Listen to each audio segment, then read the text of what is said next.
Muito obrigado, agradeço a informação, iremos ver esse relatório. O Sr. Professor Teixeira dos Santos, o senhor foi Ministro das Finanças durante 2.160 dias, se não me enganei a fazer as contas.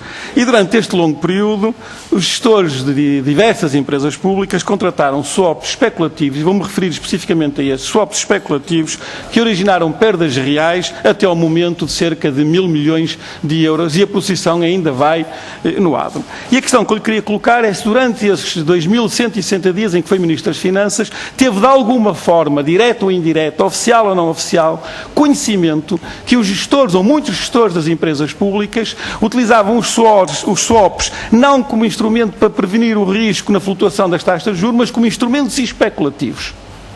Sr. Presidente, mas hoje sabemos, com toda a certeza, que nessa altura, nesse período, foram contratados várias dezenas de swaps, a maioria dos quais de caráter especulativo, que não tinham a função de apenas prevenir a variação da taxa de juro, mas apostavam especulativamente nos mercados. E, portanto, sabemos isso hoje com toda a certeza, e estes swaps especulativos estão-se a traduzir hoje para os contribuintes portugueses em perdas consideráveis e, como disse ainda há pouco, a produção vai no adro. Portanto, é estranho que o Governo, que tinha a tutela das empresas públicas, o Sr. Ministro das Finanças disse que o Sr.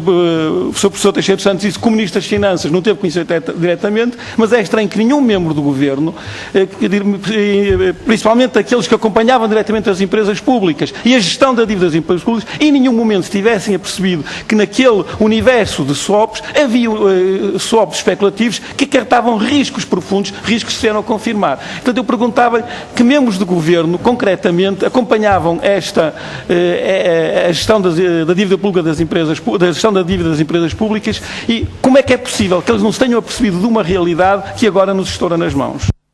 Da sua resposta, agora mesmo, referiu a auditoria do IGF de 2008 e algo já foi amplamente referida e discutida nesta audição, mas há um aspecto que ainda não foi referido, eu gostaria de trazer aqui, tem a ver com a resposta que me deu. Portanto, nesta auditoria do IGF, o IGF detectou a existência de diferentes práticas de registro de operações swap nos balanços das empresas. Uma outra auditoria do Tribunal de Contas, em 2006, à empresa Método do Porto, verificou que, a partir de 2004, as perdas com contratos swaps foram registadas como fornecimento e serviços externos, e tudo isto indiciava uma prática de ocultação por parte das empresas públicas dos swaps. E destas auditorias, quer do IGF, quer do Tribunal de Contas, obviamente foi dado conhecimento à tutela e ao Ministério das Finanças.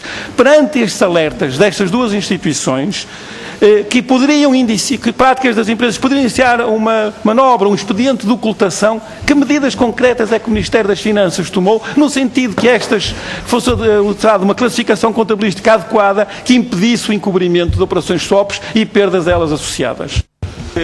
O Sr. Professor Fernando Teixeira dos Santos disse que não tinha conhecimento de swaps especulativos, mas perante estas auditorias podia ter pensado que haveria ali qualquer coisa a investigar e tomado algumas medidas. Mas permita-me levantar-lhe outra questão. O IGCP também utiliza swaps na gestão da dívida pública, mas esses swaps utilizados pelo IGCP são swaps simples do tipo vanilha. A carteira de swaps do IGCP em 31 de dezembro de 2012 apresentava um valor de mercado positivo. Não sabemos exatamente quanto, mas apresentava um valor de mercado positivo. Por outro lado, as empresas públicas usavam swaps complexos, opacos, de elevado risco, especulativos, tóxicos, como quiser chamar. E na mesma data, em 31 de dezembro de 2012, essas carteiras de swaps apresentavam valores de mercados negativos que ultrapassavam 3.000 milhões de euros. E como é que explica que entidades tuteladas pelo Governo, o IGCP por um lado e empresas públicas por outro, tivessem estratégias tão diferentes na gestão do risco das suas dívidas, uma conservadora como o IGCP, outra totalmente especulativa como as empresas públicas, e o Governo, perante esta diferença de estratégias, não se tivesse apercebido que havia ali um potencial muito grande para nas empresas públicas se irem a registar perdas. O Governo nunca comparou as estratégias das duas entidades, avaliou os impactos dessas estratégias, aconselhou as empresas públicas a adotarem uma estratégia mais conservadora, como era adotada pelo IGCP, ou pura e simplesmente tudo isto passou ao lado dos governos em que o Sr. Professor Teixeira dos Santos foi Ministro? Presidente, Sr. Professor Fernando Teixeira Santos disse aí uma coisa que me deixou perplexo. Disse que a tutela, o Governo, não tinha um conhecimento da existência dos swaps especulativos celebrados por gestores de empresas públicas, pelo que não podia atuar sobre uma realidade que desconhecia. O Sr. Professor Teixeira Santos esteve 2.160 dias sentado em cima de um barril de pólvora e não se apercebeu, não deu conta que estava lá sentado.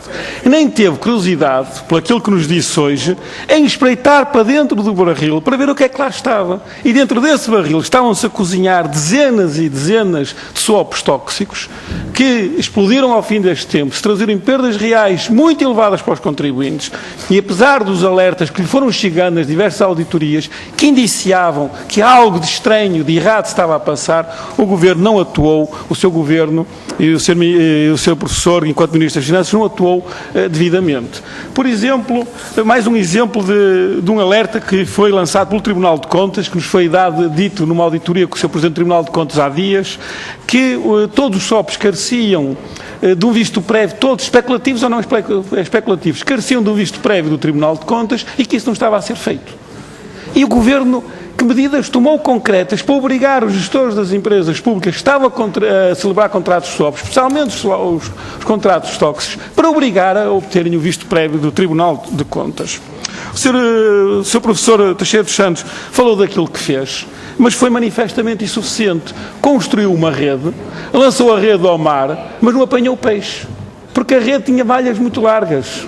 Portanto, era necessário, perante a gravidade da situação, construir essa rede, mas com uma malha muito mais apertada, de forma que apanhasse estes swaps tóxicos. Isso não aconteceu. Portanto, a rede lançada e os mecanismos que o Sr. Professor descreveu, que foram construídos durante o seu Governo, não foram suficientes para apanhar os SOPs tóxicos, especulativos, e por isso, ao fim deste tempo, o Sr. Professor afirma não ter conhecimento dessa realidade e por isso não podia ter atuado sobre ela.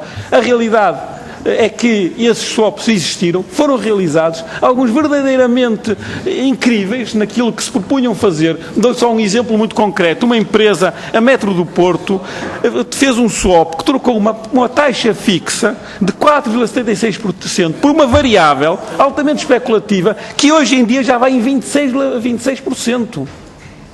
Com perdas potenciais e agora reais associadas tremendas. E tudo isto se traduziu, Sr. Professor, em perdas muito elevadas para os contribuintes, até o momento 1.008 milhões de euros, e como disse, a procissão vai no ad, e vão ser os contribuintes que mais uma vez vão pagar por esta incúria e pela incapacidade que o Governo, a que o Sr. Professor pertenceu, de lançar a tal rede fina que apanhasse os peixes todos, ou seja, neste caso, os swaps tóxicos. Não o fez, esses swaps escaparam e hoje rebentaram-nos na mão, ou seja, na mão dos contribuintes. E só para terminar uma nota, isto mostra, mais uma vez, que o sistema financeiro anda há demasiado tempo sem o controle necessário, e isto tem um custo muito agravado para os portugueses. A cada ano que passa, são estes escândalos que vão levantando, e isto custa muito dinheiro aos contribuintes, e é preciso pôr um fim a isto. Muito bem, muito obrigado.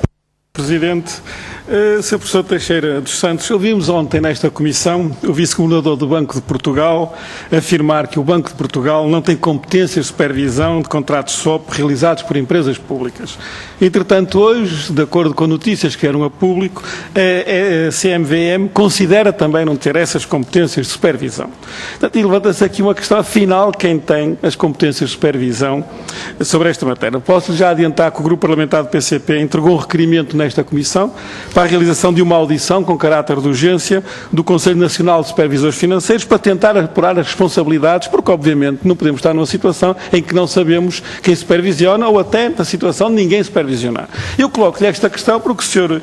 Professor Teixeira dos Santos será uma pessoa também indicada para nos ajudar a esclarecer esta questão, até porque, se não estou errado, foi durante os seus governos, os governos em que participou, que a legislação que enquadra a supervisão comportamental das instituições financeiras foi criada.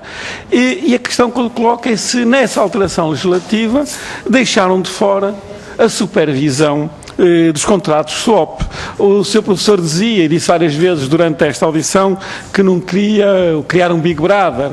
O Governo a espiolhar tudo o que as empresas públicas faziam, mas não estamos a falar de Big Brother, estamos a falar do oposto. É um total vazio que deixa que, aparentemente, e estamos com esta dúvida, queremos esclarecer, que aparentemente não haja nenhuma instituição que tenha a responsabilidade pela supervisão comportamental das instituições financeiras no que diz respeito à celebração de contratos swap. E eu queria lhe perguntar, e a minha pergunta é no sentido de nos ajudar nesta matéria, e se confirmar que efetivamente esta questão ficou fora da legislação, porque esta opção? Porque deixar que as instituições financeiras, num quadro de uma liberalização mais abrangente do setor financeiro, que tem tido custos muito elevados para os portugueses, como é que justificaria esta opção do seu Governo deixar de fora os contratos swaps especulativos e não especulativos que aparentemente ninguém supervisionava? Muito obrigado. Muito obrigado